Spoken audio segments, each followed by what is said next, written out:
Welcome, fellow cinephiles, film enthusiasts, relaxation seekers, and horror aficionados. My name is Cinephile ASMR, and welcome each and every one of you to tonight's newest entry as we discuss 3 Reddit horror stories curated by yours truly, as I have gone through dozens looking for the 3 best for you to listen to, for your spine to have that faint chill, and perhaps for you to sleep with the lights on, but most importantly, feel a sense of relaxation somehow through it all. If you are new here, again, I'm Cinephile ASMR, your mainly go-to one-stop shop for all things movies, pop culture tingles, but also we're dipping into the realm of horror, scariness, and just that for which can unsettle, while also maybe even relax you along the way. As you can see, I am in the middle of an industrial complex, hoping that a truck doesn't steamroll me and that I can deliver these 3 stories swiftly, calmly, and at a pace comfortable and incumbent on sleep. I'm really excited. I am very, very excited. If you haven't already, please subscribe. Comment below. Let's say, comment your favorite horror movie. Mine would probably be either M. Night Shyamalan's Signs, Lake Mungo, Skinamarink, We're All Going to the World's Fair, The Descent. I said one, but I started naming so many. So, if you want, feel free to list them off. Today's gonna be fun. I really am looking forward to this, but before we get into these stories, I first kind of wanted to bring up the impetus for why I share these stories and an important note that I have been missing since I've kind of been doing this for a few times now. First video I did was at a park way back when, and then I did another one at the park that was about a month or 2 ago. And then I did a fact video in the sewers. I was a Ninja Turtle. And now I'm in a hopefully safer area. I was scouting around here and there was a litany of spiders. But I digress. I love horror. I love that feeling of faint, controllable discomfort, to listen to stories that can unsettle me, slightly elevate my heart rate. It's just my favorite thing. It's always been my favorite genre. It's been my favorite way of trying to tell stories. And as far back as I can even remember having my PlayStation 3, I would spend my summers, especially at night, playing GTA 5, driving in like custom theater mode as I would let it rain and thunder, and I would listen to Mr. Creepypasta, Busta, play all these stories and narrate them, and I didn't care if they were true or not, but they were well written. And I think with fandoms, we often tend to grow old and out of them and look towards bigger and broader things that life demands. And so I thought naturally that it wasn't just the fandom, but me, in terms of thinking that the horror story fandom, the kind of stories that people would post onto Reddit, was not the same. And I think it took me coming back into this medium, into this foray, this subgenre, this grouping of people to understand it is a lot different. And it inspired me to kind of research what has changed. And through different various writers from especially the r/nosleep subreddit, I think a lot of it kind of comes down to a lack of crediting. And whether it is myself or the bigger creators who take these stories, not fully crediting them or not doing it full extent. And then there's the whole AI situation. It's a very different landscape. And I love this. I love doing it. Although I feel unsettled, I'm out of my element. Anything can feasibly happen to me. The idea of telling a story like these, that whether fake or not are really just well written, I want to give them true credit.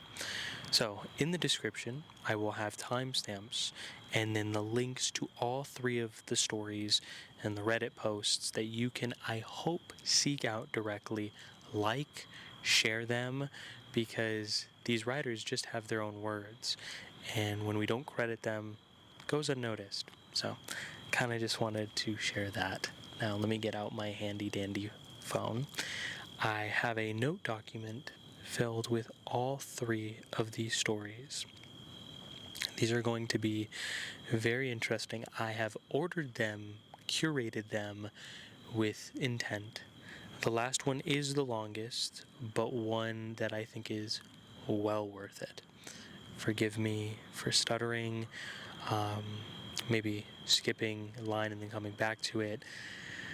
I'm very exhausted. It's almost midnight, but I haven't really been able to sleep lately, and that's kind of also a reason why I've wanted to do this. And please, again, if you are my eyes and ears, comment if you see any friendly spirits that want to tag along in this video. Make sure you call them out, though, because they do not get the free ride. They have to watch this video and support me like everyone else does. Alright, my friends, get comfortable, preferably in the nice cozy bed or couch, a blanket, a beverage, and maybe even a snack, because this will be a little long, but I'm excited. The first story we have this evening is titled, I Received My Brother's Wedding Announcement in the Mail. I've never seen his wife before, and apparently neither is he. This comes from a user, 11 Velociraptors. They also have another story we are going to be telling tonight. They know how to write these. Okay. I almost missed it altogether, buried as it was under all the junk mail and pre-approved credit card offers. The announcement was printed on a 7x5 piece of white cardstock. The right side featured a photo of a couple, while the left bore a simple message in plain font. Just married, David and Emma, June 6th, Acadia. I read that strangely unceremonious message twice as I stood in front of my mailbox, trying to recall how I knew the couple. The only David I knew was my brother, who was not only single, but perhaps the most single man I have ever known.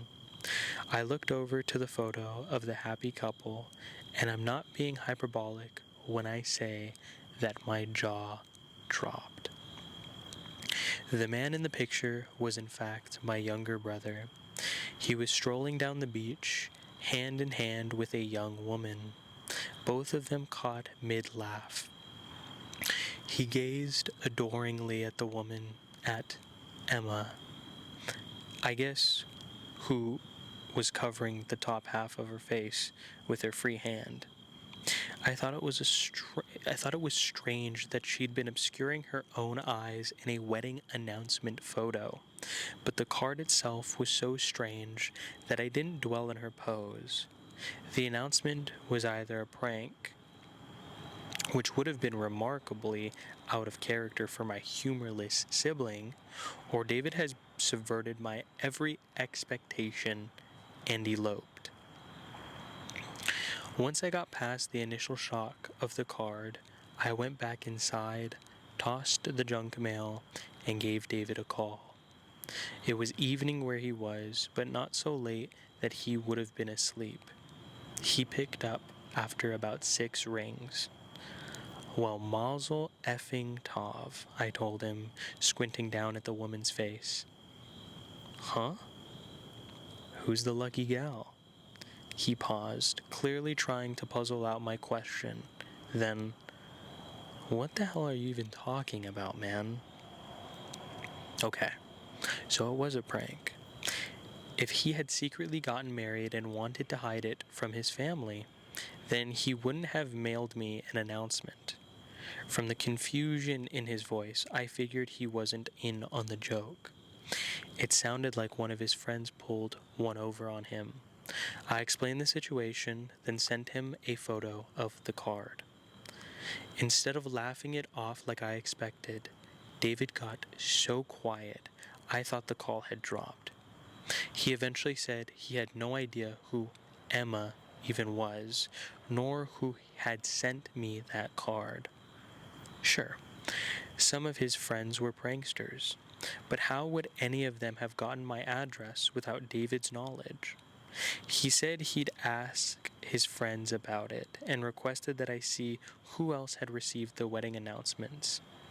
Up until that point, I'd still thought of the card as a harmless joke, but the severity of David's reaction put me on edge. Maybe there actually was some woman in his life that, for whatever reason, he didn't want people knowing about. After the call, I texted my parents and a few of our family friends. One of my old neighbors had indeed received a card and seemed a little disappointed when I revealed it was only a prank. My parents checked their mailbox upon my request, and only then did they find the announcement. Thank God I called them before they could discover it on their own. I genuinely think my mom would have had a heart attack. So far, those are the only two households that have received the cards, and I found it bizarre that David's friends knew either of those addresses. Before I fell asleep, I texted David my update. He said that he hadn't yet found the culprit and planned to continue his search in the morning. Again, I was somewhat perturbed by his seriousness. Was I missing something? I spent the next few hours trying to figure out who his bride could have been. In doing so, I quickly started to feel like every other woman on earth was named Emma. There were so many significant women in mine and David's lives who bore that name that sorting through them all seemed pointless. There was, for example, our childhood friend and neighbor, who David harbored an unrequited crush on for years until her family moved away. There had been a tragic incident at our high school in which an Emma in David's year fell headfirst behind some lockers, dying from positional asphyxia.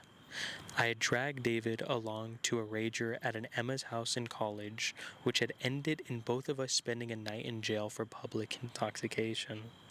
Apparently, my life was just one big stream of Emmas, and none of them seemed plausibly linked to the marriage announcements.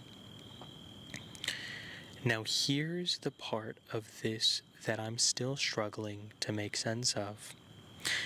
That night, or the night after I called David about the card, I woke up in the middle of the night to my phone ringing.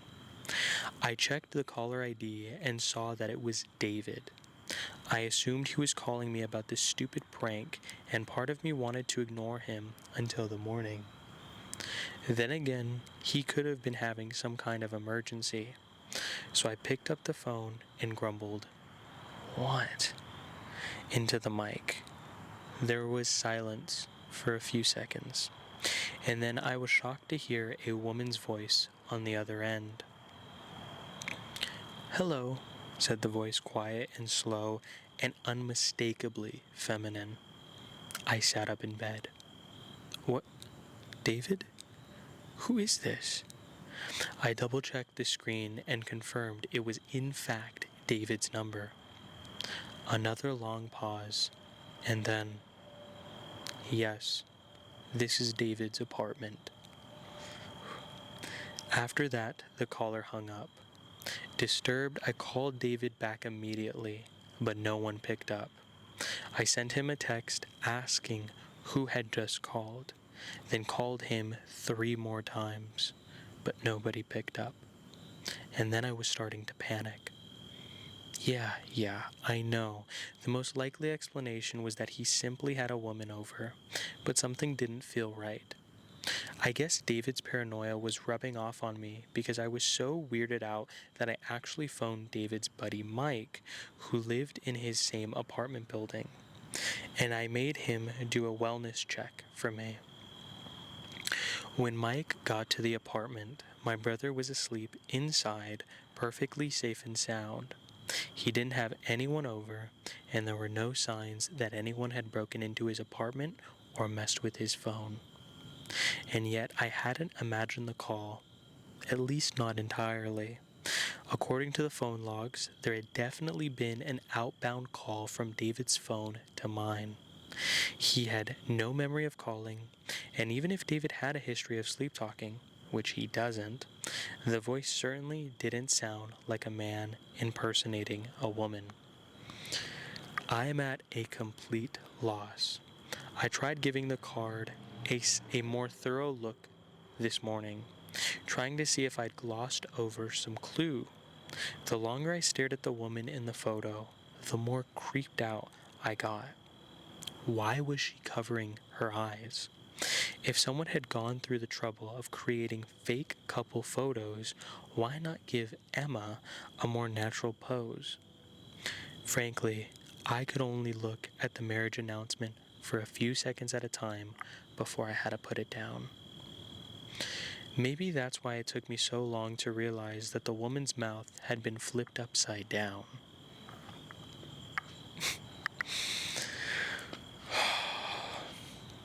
See, I really like that one.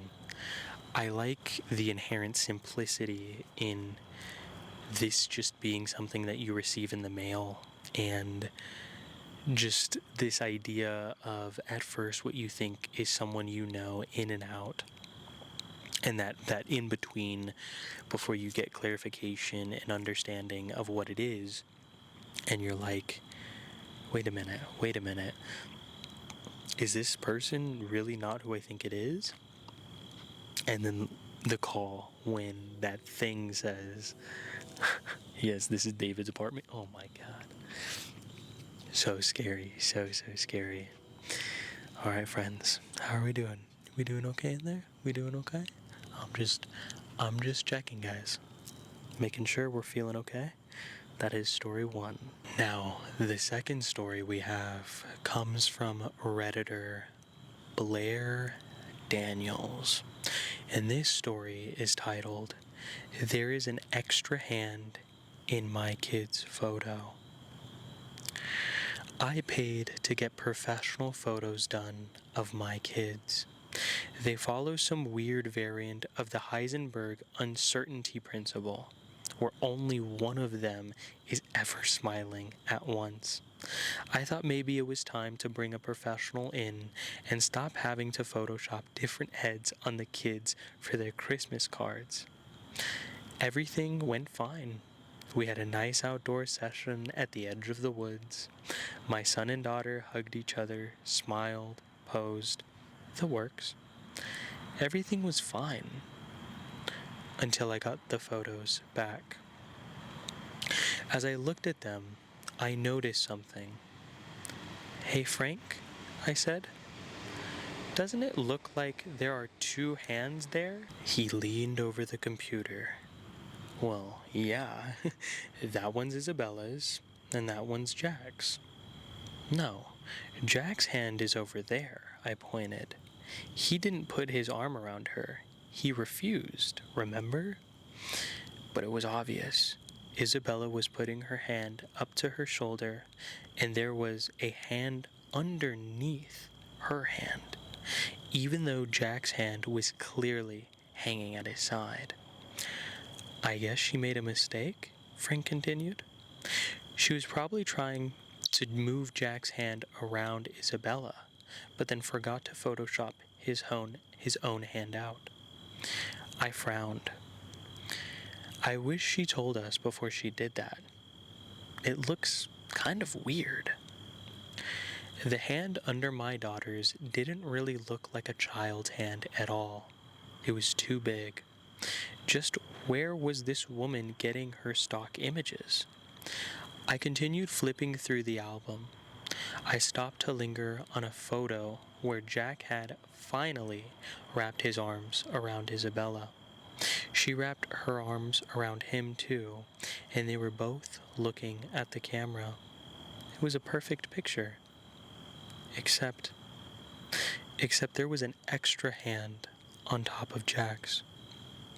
Just 2 fingers laying over his. I wouldn't have even noticed it if I hadn't seen the first hand. I called Frank over again. He began to laugh. Well, I guess she's using AI. I don't think so, I said. I mean, those are Isabella and Jack. How would AI even make that? No, there are things with AI now where you can upload a photo and tell it to do things, like make it a LinkedIn picture or move the background, and it often changes things even when you tell it not to. That's a big privacy violation, I said. My heart started to pound. I don't want their pictures in the system. I called her up. I probably should have given her the benefit of the doubt, but I was so angry by that point that I just started yelling, "You have no right to upload our photos into some AI." I told her, and as I did, she sounded near the point of tears. "I didn't do it, I swear. Please, please don't write a review." Then she paused. "Wait, I'll prove it to you." The photographer Janice came over an hour later. She showed us the original files on the computer and their metadata. She showed them on her camera screen. In the originals, I saw the extra hand under Isabella's, the extra fingers over Jack's. She could still be faking it, but she seemed way too sincere. When Janice left, I felt even more confused. I flipped through the photos again, staring at the extra hands. They just had to be AI. They had to. We finally put the kids to sleep. Frank and I were relaxed in front of the TV. "It's just so weird," I said, unable to let it go. "I know." An hour later, I went up to check on the kids and froze.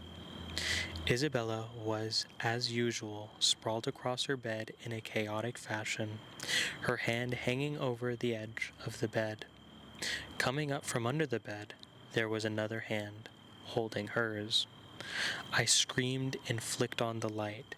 There was nothing there. Frank came running. I told him about it, and he burst out laughing. "You're going to start having nightmares about these things," he chuckled as he got on his knees and checked under the bed, then the closet, then Jack's closet and bed. There was nothing there, of course. Nothing at all. I couldn't sleep that night. I kept checking on the kids. I kept thinking about hands. Hands attached to emaciated corpses hiding under beds. Hand attached to serial killers breaking into homes. Hands attached to nothing at all, scurrying across the carpet like spiders. I finally fell asleep, but I woke up with a start at 3 a.m. As I shook off the fog of sleep, the first thing I noticed was that Frank was holding my hand, something he never did while we slept. I turned over back and forth, and it took me a second to realize that the hand attached to mine was not attached to Frank at all. I screamed, and the thing seemed to disappear in the shadows of the covers. We checked everywhere, everything. There was nothing in our room, nothing in the house, but my own hand was pulsing with pain, and 5 bright red scratches were across the palm, bleeding. "I can't do this," I sobbed. "I can't." My hand felt tingly and weird and numb.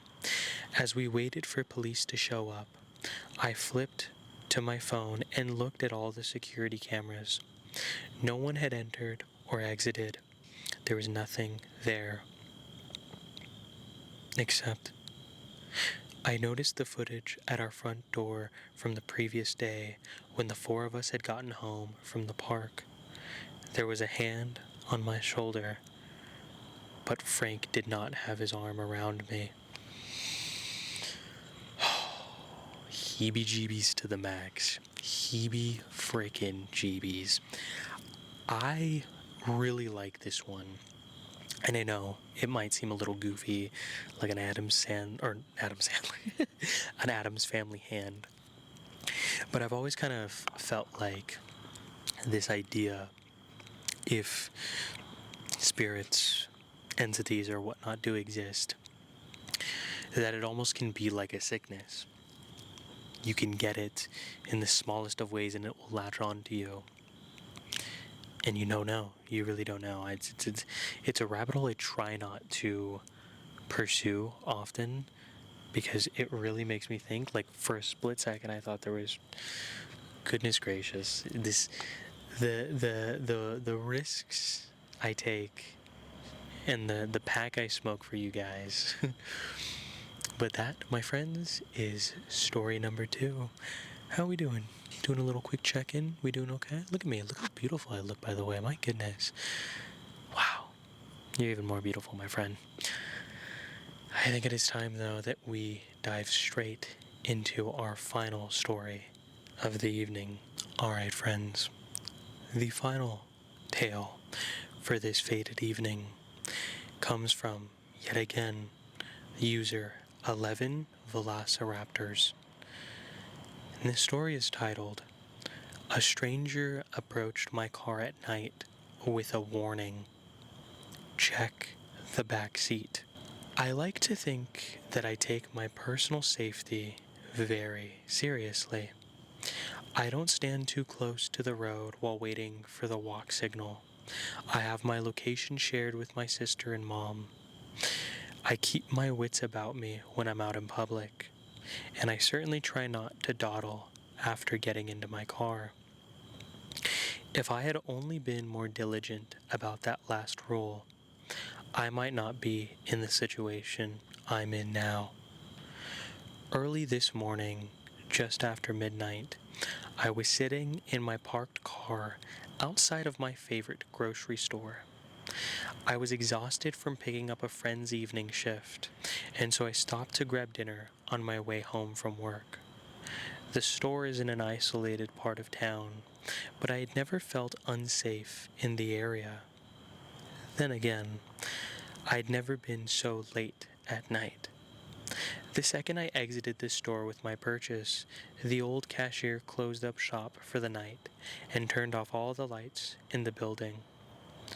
For some reason, I did something I never do. I started eating in my car. As a precaution, I try not to linger in isolated parking lots, especially as a young woman who often has to run errands after dark. Maybe it was the hunger, or maybe the fact that due to a recent breakup, my house hasn't felt all that welcoming in the past few weeks. In any case, I was in no rush to return home. I pulled up an episode of The Terror on my phone and settled in to eat. I enjoyed a few minutes of blissful peace and quiet before a shout pierced through the night. I looked up from my phone and was surprised to find a woman standing in front of my car, waving her arms at me. My car was parked right in front of the store, facing towards the building, and there was only a thin sidewalk separating my vehicle from the store's exterior. I hadn't seen her coming at all. It was like she had emerged from the brick wall before me. She rounded my car, coming to a stop beside the driver's side window. She then started pointing at the ground, the universal signal for roll your window down. Fat chance, I thought, though she looked sane and kept. I have no clue what her intentions were. In fact, I felt pretty vindicated in always locking my car doors immediately after entering. The woman, perhaps, seeing I was making no move to exit my vehicle, then told me something no one wants to hear. "Hey," she shouted, "there's someone in your back seat." My mouth went dry. Time seemed to slow as 1,000 horror movie scenes raced through my head. I could almost feel the piano wire digging into my neck, the barrel pressing into my temple. I undid my seatbelt and prepared to launch myself out of the car. Now that the intruder knew I was aware of their presence, would I even have enough time to run? With one hand on the door handle, I stole a glance into the rearview mirror and saw no one. My car is a compact hatchback, meaning there is very little room for a person to hide in my cabin. Even in my exhausted state, I would have noticed someone upon looking into the mirror. My terror fading to confusion, I turned around in my seat, surveying the cabin with my own eyes, and confirmed that there was no one in my back seat. Click. When I turned back around, the woman had taken another step closer to my car. Her body was barely a foot from my door, and her fingers were wrapped around the handle. There were a few more deep clicks as she tried, unsuccessfully, to open the locked door. I raised my gaze, and she gave me an odd smile, as though she and I were sharing a private joke. For the first time, using the faint glow of the street lamp, I took a closer look at the woman's face. Her skin was stretched tightly across her skull, making her thin mouth and nostrils appear as though they'd been cut onto her. Her eyes were deep set and ovate, and her teeth seemed both too small and too numerous. I allowed myself a brief moment to gawk at the face and then I threw my car into reverse and hightailed it out of the lot. For a few disheartening seconds, the woman held on to the door, keeping in step with my vehicle as I backed up. Luckily, she soon let go, and I drove away, my mind racing with the realization that the woman was trying to bait me out of my car. Even more disturbing was the fact that it had almost worked. I wonder if she had others with her that I simply hadn't seen, and what she had wanted from me. I hoped I had narrowly escaped a robbery as opposed to something much more sinister. I got back to my house 20 minutes later, still shaken from my encounter. I rushed into the house and made sure that all of my doors and windows were locked. My exhaustion did a little to soothe my nerves. My mind played tricks on me as I got ready for bed, conjuring up flashes of the woman's face in the dark corners of my house. Once I finally fell asleep, my fears followed me from the waking world. I had a long, vivid nightmare, most of which I have either forgotten or is irrelevant to this account. All I know is that when I jolted awake some hours later, it was to the sound of frantic banging on my front door. I sat up in bed, unsure if I was still dreaming or not. My alarm clock read 4:17. It was far too early for someone to be knocking on my door unless there was some kind of emergency, which, given the forcefulness of the knocks, there may have been. Slowly I rose from my bed and inched towards the entryway.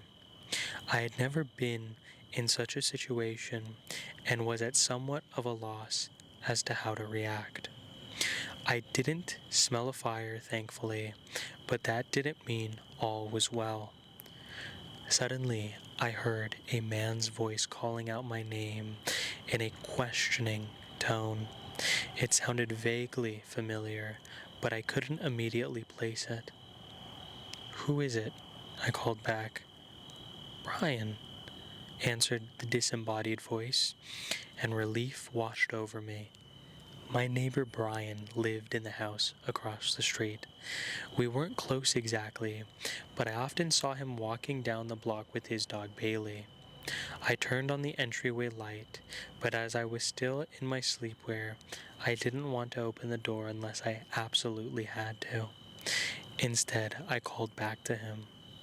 "What's the matter?" "Well," he began. I heard his voice crack and he cleared his throat. "Do you have someone over right now?" "What?" I asked, my heart skipping a beat. "No, I don't. Why do you ask?" "Well, the dog had to go out, and while I was in the yard with him, I thought I saw someone in your front window. Someone who didn't look quite right." I stilled, feeling as though I were in some terrible dream. Turning around and glancing down the dark hallway, I wished I had turned on more lights on my way to answering the door. "She followed you home," I thought. "She's in your house with you right now." I was ready to bolt out the door into the cold, but by some miracle, I had just enough presence of mind left to consider my neighbor's words more carefully. Something was wrong.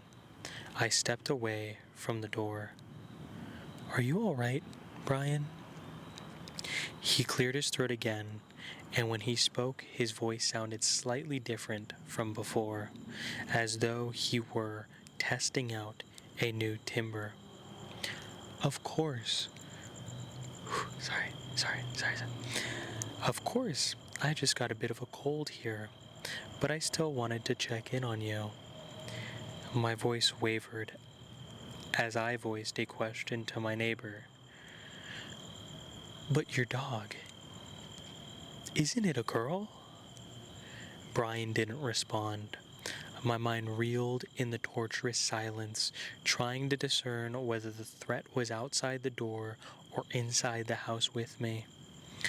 After a full minute of complete stillness, the handle to my front door began to move. It rotated downwards as far as it could before the lock stopped, then shook as the person on the other side of my door pulled on the handle. This happened several more times as the person tested my lock, and then there was a powerful bang, as though someone had rammed into my door with all their might. After that, there was silence again. I stood frozen in place for another minute. I had no peephole, but I worked up the nerve to walk into the living room and peer through the blinds into my front yard. In the distance, walking down the street away from my house, was a figure. Although I couldn't see the face, something deep within me knew it was the same person who had tried to open my car door. I watched her walk away into the quiet night until she disappeared from my view. Needless to say, I didn't get much sleep for the rest of the night. I split my time between roaming the perimeter of my house, looking for anything suspicious, and sitting in my kitchen, running the events of the night over in my head. The most likely explanation was that I had been dreaming. After all, I'd nearly been baited into opening my door to a potential criminal just hours before, so it made sense that I had had a nightmare about a similar situation. Then again, I had never in my entire life had a dream so vivid. Maybe somehow the woman really did follow me home. She easily could have stuck a tracker on my car, but how in the world did she know Brian's name? And how had she impersonated him so well? The sun is setting. I haven't left the house all day. I've been too haunted by the idea of someone, or multiple someones, trying to draw me out into the open. No matter how many times I check the house, I still feel as though I catch glimpses of the woman in my periphery, of her beady eyes and uncanny smile. I suppose I should try to get some sleep now. Impossible as that seems at this point, I just needed to jot this down before I went to bed, in case A, anything happens to me. And B, you ever think about blindly trusting the warnings of a stranger? Oh God, that one, again, selfishly, I kind of like, I know I have a specific taste when it comes to stories, and I think also r slash no sleep, interestingly, I think kind of favors supernatural, but I think that also is an umbrella within itself. And no, it's so funny. The people we are behind closed doors versus the cowards we are out in the open. And I say that because that clearly very much emulates that idea of a skin. And I don't want to say it. You can correct me, actually. I'm not too sure in terms of the cultural significance of that thing. But I have had so many people in my life, and not condoning this, but I've made stupid jokes in the past, throwing that word around, almost like La Llorona, and I have to be careful because it's like you're playing with fire. And that to me, I think about that a lot actually, is like how easy our brain can just be told something for us to think that this is not real, a simulation, or what in the world is happening. I think about like all it takes is to really convince someone that like what their thought of perceived reality isn't real can just flip everything on its head, like a bad drug trip sort of thing. I digress yet again, my friend. Sorry. I am tired, but I will admit it is a very beautiful evening and a quiet one where you can hear the little chirps of the wonderful nature. Sadly, I don't live by a heavily nature populated area or surrounding area. A lot of it is unfortunately just industrial buildings, but that is not stopping me. Let me know what you thought about these stories truthfully and honestly. Again, please go support the aforementioned creators and Redditors who made these stories. Fact or fiction doesn't matter. They're really well done, and I'm going to try my best to promote them. And please, if you like this, let me know. Every video I do is a bit of a gamble, right? Like, even if my reviews didn't get any views, I will still forever be doing movie reviews. But this horror stuff is very much a gamble, and it can only pay off if the reception is positive. So let me know what your thoughts are if you'd like another part. I have another location in mind, one that I would actually kind of have to construct, because this is so scary. This is like, what am I thinking? What am I doing with my life? Anyway, my friends, I love you all so, so very much, and I can't wait to see what the rest of the year has in store. I will be seeing Weapons this upcoming week. I'm very excited. I have a couple videos in the works. I'm excited, guys. I love you all so very much. I love you, you, and you. But above all else, my friends, I need you all to remember to take life one frame at a time. I'll see you in the next one, everybody.